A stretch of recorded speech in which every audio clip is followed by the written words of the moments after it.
So I was doing a little bit of research. I'm doing that sometimes just to have a little bit, of course, to draw upon to ask something. But I would like to have it really easy flowing, going, and it's.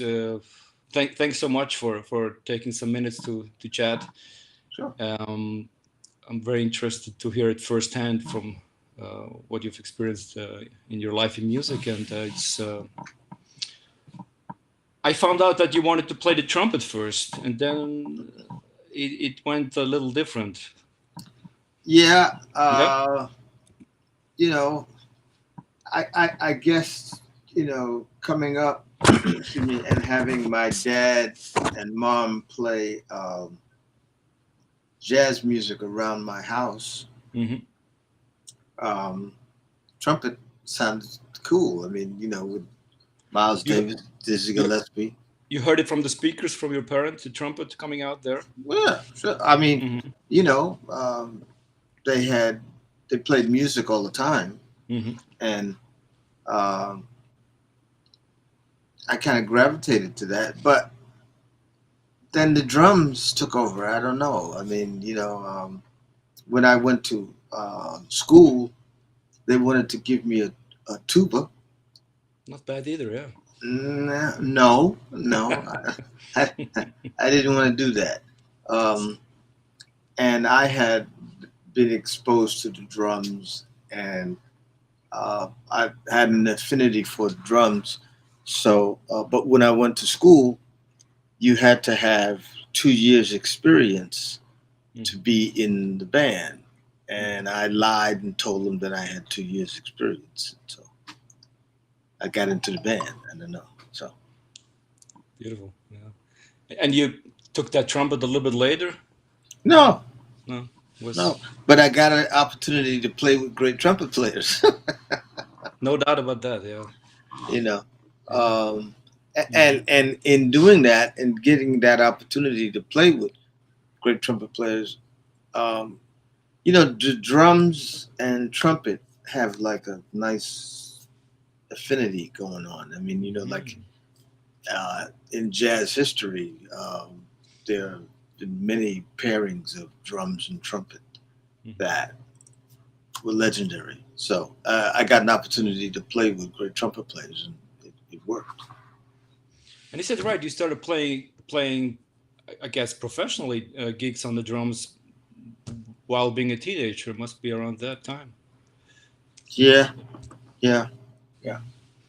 You know, um, Getting an opportunity to play, and then if you make money at it, like as a young teenager, they passed a hat around and they paid us, so we became Hmm. professionals. Hmm. you know, I see. Mm. but yeah, I grew up with um, in my area in Jamaica, Queens. We had really good young musicians because we had great musicians that lived in the area. So we had a good, um, we had something that was attainable. I mean, we saw great musicians and wanted to do that. They Hmm. lived in the area, so like it was something that we got inspired by, as young Hmm. musicians. So Hmm. And you had some older kids, or maybe even professional drummers that you looked up to at that time that helped you kind of wanted to play the instrument, or was it not connected with anything like that? oh yeah, no, oh of course.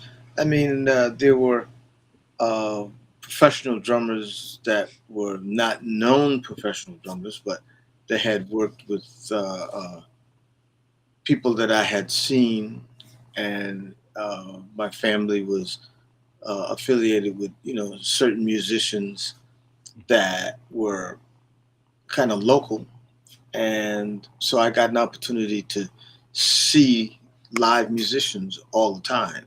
And Hmm. I lived down the block from a club that was a famous club where I lived, and Hmm. a lot of musicians from all over the country would come and play that club. So Hmm. I could look through the window and see them, and it Hmm. was Hmm. a real great experience to do that. Hmm. And you were self-taught all the way up to this day, or you eventually got some lessons, or how did that happen with you evolving on the No, instrument? I've been self-taught. Yeah. Mhm.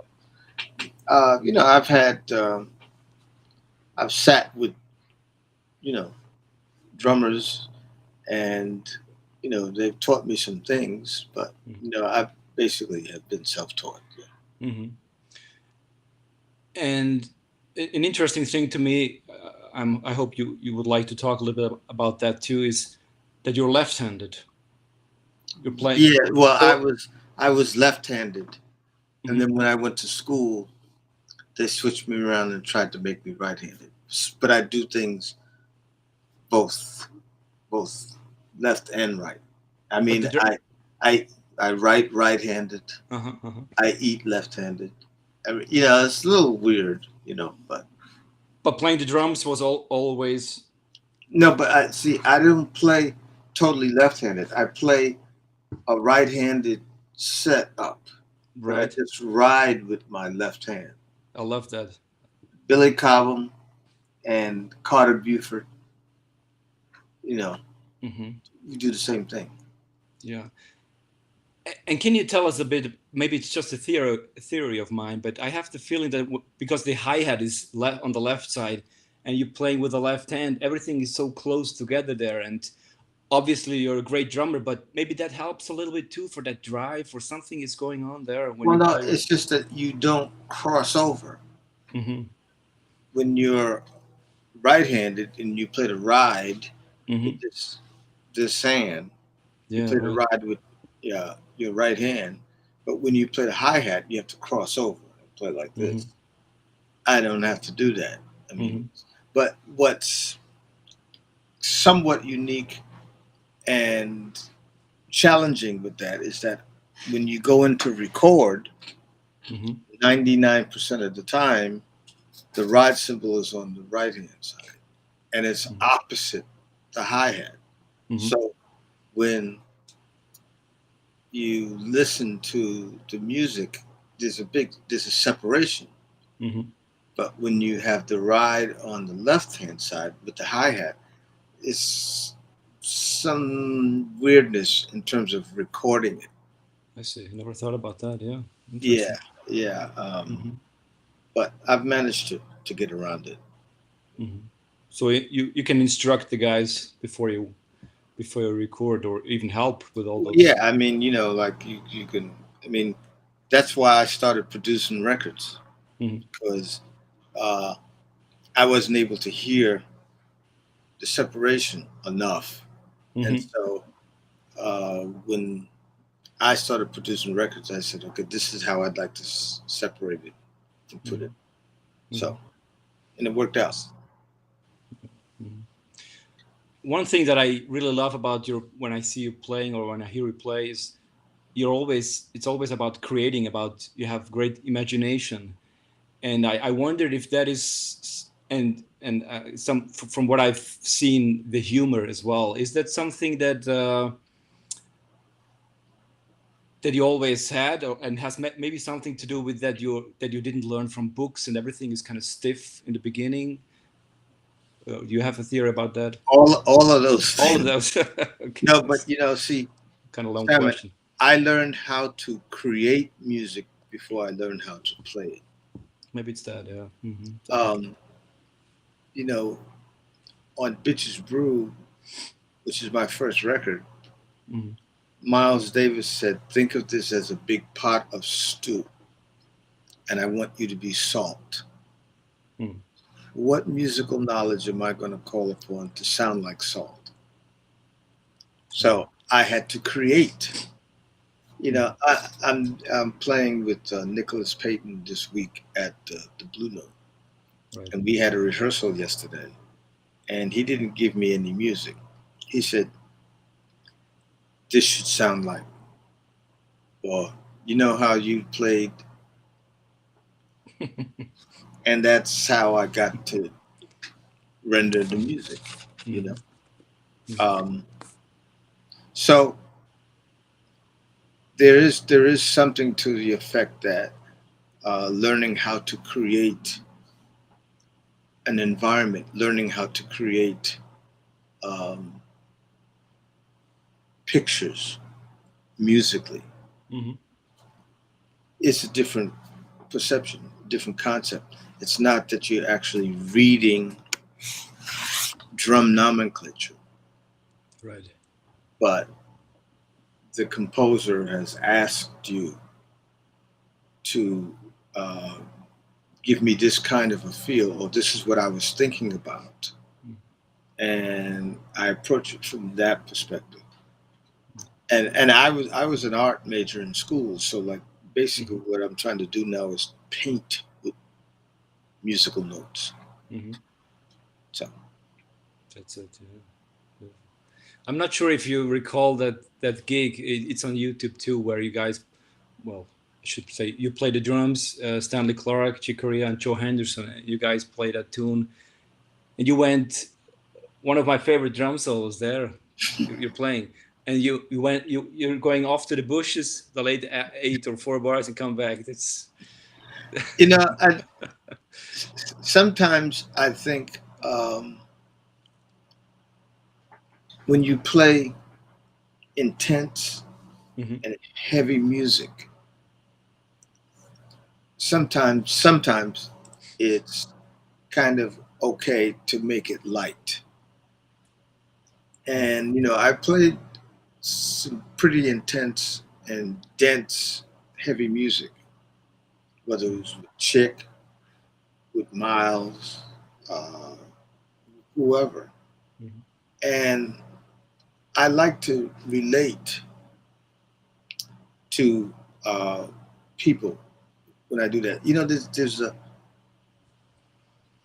I don't know how to explain, but there's like such a highbrow and pompous perspective when you play classical music, Hmm. and um, I like to relate to people, no matter what kind of music it is. If it's fun or if it's dense, I Hmm. still would try to have fun playing the music, and I think people kind of gravitate to you as a musician in whatever kind of music it is that you play. Hmm. So I really want to relate to people with whatever kind of music that I play. Hmm. So I try to have fun, basically, what I'm saying. Yeah, that comes through definitely. Yeah, I mean You know. that's all that matters at the end. Yeah. Can you talk a little bit how these collaborations came about? I mean, for example, the Return to Forever. You guys were playing for years, and suddenly there was a band name, and you guys hit it off, or is there a special Well, kind of story behind? yeah, I played with Chick on Bitches Brew with Miles. Yeah. So that's when I first met Chick. Hmm. And then I played with Joe Henderson, and Joe Henderson needed a bass player. And I went to see Horace Silver one night at Slugs in New York, and there was a great young bass player playing with him. So, like, doing the set, I introduced myself and said, "Listen, Joe Henderson needs a bass player. Here's his number." And that bass player was Stanley Clark. So Stanley Clark and I played together with Joe Henderson, Hmm. and then we hooked up with Chick Hmm. with Return to Forever. I had uh, I had left Joe Henderson and played with Freddie Hubbard, and then left Freddie Hubbard, and I played with a uh, pop band in San Francisco called Azteca. Hmm. That was Coke and Pete Escovedo, uh, Sheila Escovedo's father and uncle. And that band had some really great musicians in it. It had Paul Jackson, who went on and played with Herbie Hancock and the Hit Handlers, Tom Harrell, great trumpet player, Hmm.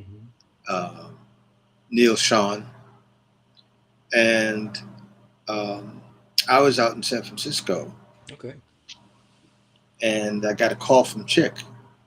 Chick was in Japan, and he was coming into San Francisco with Stanley, and he asked me would I play part of a trio at the Keystone Corner in San Mhm. Francisco, and I said yeah, sure, because I was already in San Francisco. So come, and so we played for a week, and it was pretty amazing. And at the end of the week, two guitar players sat in with the trio. Mhm. It was Barry Finnerty and Bill Connors, and they were Bay Area local guitar players. Mhm. And Chick said, um, "I'd like to start an electric Return to Forever because before that, Flora Purim and Airto, along with Joe Farrell, was in the band, and they were playing like samba Mhm. kind of music, Yeah. and then Chick really wanted to open up and play some more powerful music. Mhm. Beautiful. And so he asked me, he said, like, would you want to join Return to Forever? And I said, no, Yeah, exactly. I remember. because I was playing with Azteca. And so they went back to New York, and No, Stevie seriously. Gadd, yeah, they You're went back. kidding. They went back to New York. And Steve Gadd played with them Mm. for a while. Mm. And while I was in San Francisco, I had time off, and manager Herbie Herbert called me up and said, "Hey, listen, Neil Sean and Ross Valerie would like to jam with you. Are you open to do that?" And I said, "Yeah, sure." Yeah. So we got together and played at SIR in San Francisco, and they really loved it. They said, "Oh man, this is great, man." And I had become really good friends with Michael Shreve and Carlos with Santana, Okay. and Greg Rowley was playing with Santana at that time. And then so Greg decided to leave, and they were going to form this band that was going to be Greg Rowley and Ross Valerie and Neil Sean. Mhm. And so they asked me to be a part of this band. Yes. But Chick had called me again and said, come on back, man. Why don't you come and play with us?" And so I said, okay, I'll do that. So I left San Francisco and I went back and joined Return to Forever. Mhm. But the band that was going to be put together, that I was going to be a part of, was Journey. Okay, I see. And so I left and went back and played with Chick, and then Ainsley Dunbar went and played with Journey. Mm. So this And is before Steve Smith. yeah, and didn't Joe Henderson live in San Francisco either? Too. Yes, Joe was out there. Uh-huh. Joe was out there. Mm. But I had gone on and I had played with Joe, and then I went and played with Freddie Hubbard. Mhm. And after playing with Freddie Hubbard, that's when I went and played with Azteca. And then after that, that's when I joined Return to Forever. Mhm. And was it like you played with Freddie Hubbard? Like the Red Clay was the album, right? Yes, yes. Well, I did Red Clay, and that's when I played with Joe Henderson. I played after playing with Freddie and Freddie and Joe and Herbie and Ron Mhm. on Red Clay. That's when Joe asked me to be in his band, and so I was in his band right after that. And then I played with Joe for about a year, Mhm. and then went and played with Freddie for about a Mhm. year. Mhm. One nighters gigs, just. Gigs Mhm. and tours, and Mhm. I did some records. Mhm. Yeah. Can you give us some insights how it was for you to work with Joe Henderson, Freddie Hubbard? For example, I like very much Freddie's. Yeah, just from what I've seen, I didn't ever meet him You know, these were personally. these were great musicians. These are the musicians that I listened to Hmm. growing up, and so for me, it was. really great and life changing because I no longer was just listening to a record. Hmm. I was actually playing with the people that were on that record, Hmm. and uh, that was great for me. It was a great learning experience. When you get put in a situation that you've, I guess, practiced and tried to get to all of your life, and then you were put into that situation. Hmm. That's a great experience. Yeah, You that's know, the best. all of what you practiced for and wished for, you got. So I think for young musicians, I would give advice that I, I don't know if there's such a thing as luck, but if you practice and prepare yourself for the opportunity, when the opportunities come, Mm-hmm. you're there, Hmm. you know. Hmm. So, you prepare yourself, practice, do the research, prepare yourself for the opportunities, and those opportunities will come. I would imagine playing with Joe Henderson would mean more structured preparing, and with Freddie more kind of loose approach. And No, not no, necessarily. no. No, no, no. See, what was interesting for me is that I listened to Joe Mhm. and Freddie when they were at the top of their game playing structured music, post bebop music. And then, 1969, Bitches Brew happened. And the music after that totally changed. So now Mm. you have these musicians. You have Miles Davis, you have Freddie Hubbard, you got Joe Henderson, you have Herbie Hancock.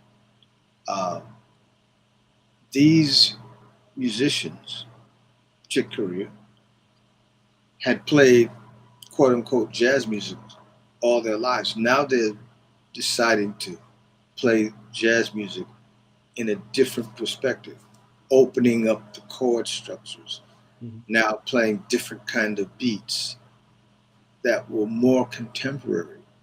And so I got an opportunity to play some with these great musicians when they played the structured music that they played, Mhm. and then also decided to change how they approached that music.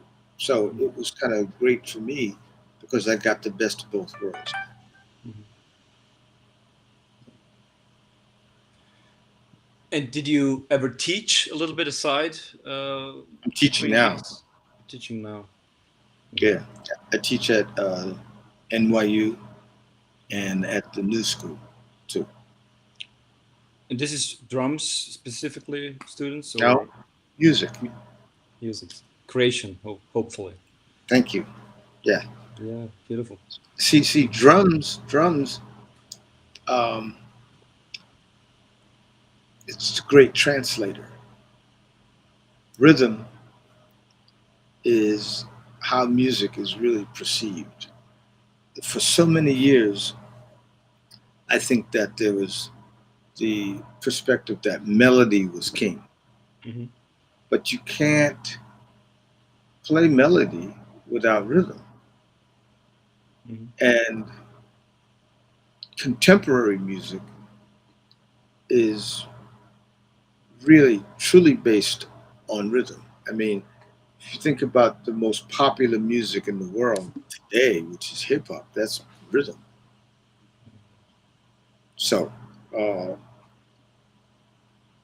the approach to playing music from a contemporary standpoint is based on rhythm. Hmm. So, when I'm asked, well, what do you teach? Do you teach just drums? No, I mean, there are all kinds of instrumentalists that I Mhm. sit down with and we talk about musical approaches Mhm. to playing whatever instrument they play and applying that to musical concepts. So it's not just drums. Mhm. Can you give an example? For example, what that would mean if let's say a guy Okay, with a bass I had a guitar player. comes, or a guitar No, player. guitar player. Mm. Um, this past semester, I had a guitar player, and we came in and we started talking. We played some, of course, and he was saying to me, I'm having some problems finding what to play. I said, you need to start to listen to more than guitar players. Why don't you listen to Freddie Hubbard? Mhm. Why don't you listen to Wayne Shorter? Take the concepts and their approach to how they play their instrument and apply that Mhm. to the instrument that you play. Also, do you listen to classical music? Well, no, I don't listen. Well, why don't you listen to classical music and see that there can be a melding of both musical approaches to Mhm. help you expand your musical approach so you don't have an issue about thinking about or finding what to play. Mhm. Because within the journey of playing all these different kinds of musics, you can apply that and you'll find there's so many different ways to approach it. And in Mhm. fact, you know, if you listen to really simple melodies and apply that to what it is that you want to try to do, there's so many different ways that you can look at playing music from the instrument that you play Mhm. by listening to other instruments and listening to other kinds of music. Yeah. When I listen to great music and to great musicians, including yourself, oh, that's the That's my gig. phone.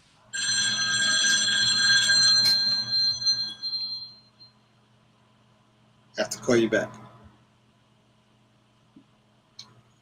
Okay. Sorry about that. Yeah, don't be sorry. Uh, I was going to ask, when I'm listening to great music, to great musicians, including yourself, I always have the feeling that it is about playing not only what you can play and what you would like to show, but it's always about what the music needs. And I always have that feeling when it's really happening. It's when people do what the music tells them to do, not what they try to pull off at that Well, moment. music is a way of it's a communication. As an artist, what you want to be able to do is to communicate. You want to be able to create art and get the art that you create to communicate Mm. to people. And so, what you see when you go to see a trio, a quintet, or whatever in an intimate setting, you're seeing a conversation. Mhm. And what you really want to be able to do is to have that conversation relate to the people that you're presenting it to. And Mhm. so, as a composer, as a musician, as an instrumentalist, all the time, what you want to be able to do is to communicate. You want to communicate whatever emotions you can in how you play your music and how you write your music. So, yes, the music that you're playing, that you're writing, um, has a certain, how could I say it? What you look, what's easy when you listen to pop music, they're using words. So that's the easiest way to communicate, Mhm. like we're communicating now, is to use words. But then again, as an instrumentalist,